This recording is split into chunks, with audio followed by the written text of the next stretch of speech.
For advertisement, call 8125893028. Our Gmail maxtvtelugu@gmail.com. నమస్కారం. ప్రస్తుతం మనతో పాటు ప్రముఖ ఆధ్యాత్మికవేత్త, ప్రముఖ జ్యోతిష్య వాస్తు పండితులు ప్రొఫెసర్ ముల్లపూడి సత్యనారాయణ మూర్తి గారు ఉన్నారు. వారితో మాట్లాడిద్దాం. నమస్కారం గురుగారు. నమస్కారం మా సృజన. గురుగారు, కుంభరాశి వారికి ఈ వారంలో ఎలా ఉండబోతుందో తెలియజేయండి. ఈ కుంభరాశి వారికి ఈ వారం బ్రహ్మాండంగా ఉంటుంది. మెంటల్ టెన్షన్ ఎక్కువ ఉంటుంది. తర్వాత లవ్లో ఫెయిల్ అయిపోవడానికి అవకాశాలు ఉంటాయి.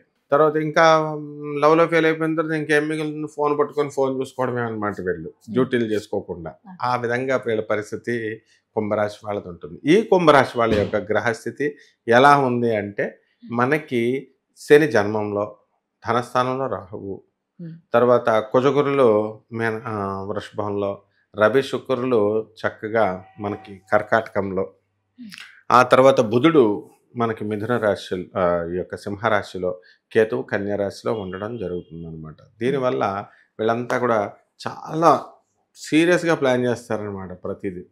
అంటే ప్రతి పని కూడా మరి అనుకున్నంత ఇదిగా రాదు. బంధువుల ఇళ్ళకి తిరుగుడు. ఈ కుంభరాశి వాళ్ళంతా కూడా బంధువులకి చక్కగా పార్టీలు ఇవ్వడం, వాళ్ళని మనం తీసుకొచ్చి మనం పెట్టుకోవడం మన ఇంట్లో, లేకపోతే వీళ్ళే వెళ్ళి వాళ్ళ ఇంటికి వెళ్ళి చక్కగా అక్కడ కూడా వీళ్ళే ఖర్చు పెట్టి హుందాగా బ్రహ్మాండంగా రాజాలాగా బతికేస్తారు. పనులు మాత్రం ఉండవు వీళ్ళకి. ఏంటంటే ఉద్యోగ విషయం దగ్గరికి వచ్చేసరికి రొటీన్గా ఉద్యోగం చేస్తున్నటువంటి వాళ్ళకంటే నో ప్రాబ్లం, కానీ మామూలుగా సొంతంగా పనులు చేసేటటువంటి వాళ్ళకి పనులు ఉండవు. ఈ కుంభరాశి వాళ్ళు ఏం చేస్తారంటే, ఈ వారం ఖచ్చితంగా గోవా వెళ్ళిపోవడానికి ప్లాన్ చేస్తారు. అంటే అలాంటి ప్లేసెస్ అనమాట. చక్కగా కాస్త మనశ్శాంతి, అంటే రిక్రియేషన్ కోసం, రిఫ్రెష్మెంట్ కోసం వీళ్ళు మనం ఇంతకాలం మనం చేసాం, ఇప్పుడు మనం వెళ్ళాలా అని చెప్పేసి వీళ్ళంతా కూడా గోవా కోసం ప్లాన్ చేసుకుంటూ ఉంటారు. ఆ విధంగా ఈ యొక్క కుంభరాశి వాళ్ళకి ఏంటంటే ఉద్యోగంలో రాణింపు వీళ్ళు కష్టపడతారు, కానీ వీళ్ళకి గుర్తింపు రాదు. పక్కన వాళ్ళకి గుర్తింపు వస్తుంది. టీం వర్క్ చేస్తారు. ఆ టీం వర్క్లో ఉన్నప్పుడు మేనేజర్ చేత అస్తమానం వీళ్ళు తిట్లు తింటూ ఉండాలి. అంటే టీం వర్క్ అంటే వీళ్ళ చేయని తప్పుకి వేరే వాళ్ళు చేస్తారు. మరి ఆ టీం మొత్తాన్ని అనాలి కాబట్టి మేనేజర్ అంటాడనమాట. ఇలా అన్ని చోట్ల ఇరుక్కుపోతూ ఉంటారనమాట. అలాగే అష్టమ కేతు వీళ్ళు ఆత్మహత్య చేసేసుకోవాలని చాలాసార్లు అనిపిస్తూ ఉంటుంది. ఏంట్రా బాబు, నీరసంగా ఉంది, నిస్పృహగా ఉంది, మరి నేను ఆత్మహత్య చేసేసుకుంటే బాగుండేమో అనిపిస్తుంది. ఉదాహరణకి వీళ్ళ మనస్తత్వం ఎలా ఉంటుందంటే, ఇప్పుడు బయట వర్షం వస్తుందనుకో, రోజంతా 2 రోజులు వర్షం పెట్టి 3 రోజులు వస్తుందనుకో, ఏంటి వర్షం వచ్చేస్తుంది, 3 రోజులు మా పని చేసుకొని ఇవ్వట్లేదు అని చెప్పేసి అది కూడా ప్రాబ్లం కింద అనిపిస్తుంది. సూసైడ్ చేసేసుకుంటే పోయే అన్నట్టు. అంటే ఈ ప్రాబ్లమ్స్ అనేవి వీళ్ళకి వీళ్ళు అనిపించుకుంటారు. కలగా చిన్నదాన్ని కూడా పెద్దలా చూసుకుంటారు. అలాగే రైతుల దగ్గరికి వచ్చేసరికి బ్రహ్మాండంగా సంపాదిస్తారు రైతులు.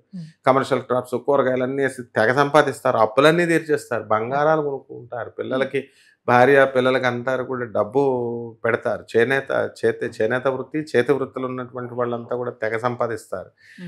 మీకు ఎవరిస్తారు పని, ఇంకా మీ యొక్క స్టార్ అయిపోయింది, ఫ్రెష్ వాళ్ళు వచ్చేసారు అని చెప్పేసి అందరూ అన్నా కూడా మీరు నిరాశపడాల్సినటువంటి అవసరం లేదు. మీ సీనియారిటీని బట్టే మీకు చక్కగా పనులు అనేటటువంటివి రావడం జరుగుతుందన్నమాట. అలాగే ఇల్లు లేనటువంటి వాళ్ళు ఇల్లు కొంటారు, స్థలాలు లేనటువంటి వాళ్ళు స్థలాలు కొంటారు. టీచర్లకి, తర్వాత ఈ యొక్క సినీ రంగంలో ఉన్నటువంటి వాళ్ళకి, లాయర్లకి, చార్టెడ్ అకౌంటెంట్స్, వీళ్ళందరికీ కూడా చాలా బ్రహ్మాండంగా ఉంటుంది. అయితే ఒకటే ఎక్కువ చేస్తారు, ఎప్పుడు చులాకీగా చురుగ్గా ఉన్నటువంటి వాళ్ళు వీళ్ళకి నిద్ర ఎక్కువ వచ్చేస్తూ ఉంటుంది, నిద్ర ఎక్కువ పోతూ ఉంటారు అనమాట. డే టైంలో కానీ నైట్ టైంలో కానీ. ఇదొకటే చూసుకోవాలా శని యొక్క ప్రభావం అది. ఈ విధంగా మనం ఈ కుంభరాశి వాళ్ళు మహిళలు కూడా, ఏమండి మా ఇంట్లో మమ్మల్ని గుర్తించట్లేదండి, మమ్మల్ని గౌరవించట్లేదండి అని బాధపడేటటువంటి వాళ్ళందరికీ కూడా కుంభరాశి వాళ్ళకి గౌరవిస్తారు. అందరూ కూడా వీళ్ళని సలహా అడుగుతారు. రెమెడీస్ దగ్గరికి వచ్చేసరికి శని జపం చేయండి, శని స్తోత్రాలు చదవండి, శనికి కిలోంపావు నల్ల నువ్వుల్ని, నల్లని వస్త్రాన్ని పేద బ్రాహ్మణులకి శనివారం నాడు ఉదయం 8 గంటలకి దానం చేయండి. అలాగే చక్కగా ఈ యొక్క మనకి మహాకాళి అమ్మవారిని మనం చక్కగా ఇంట్లో హోమం చేసుకోవాలి.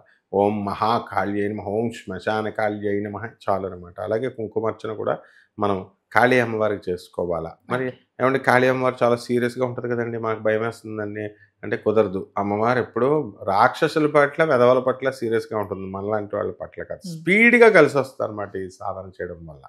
అలాగే జమ్మి చెట్టు చుట్టూ ప్రదక్షిణలు చేయాలి, జమ్మి చెట్టుకి నీళ్లు పోయాలి. ఓకే గురువు గారు, కుంభరాశి వారికి మరి ఈ వారంలో ఎలా ఉండబోతుంది, అలాగే వీరు పాటించాల్సిన పరిహారాలు ఏంటి అనేసి కూడా చాలా చక్కగా వివరించారు. ధన్యవాదాలు. ధన్యవాదాలమ్మా.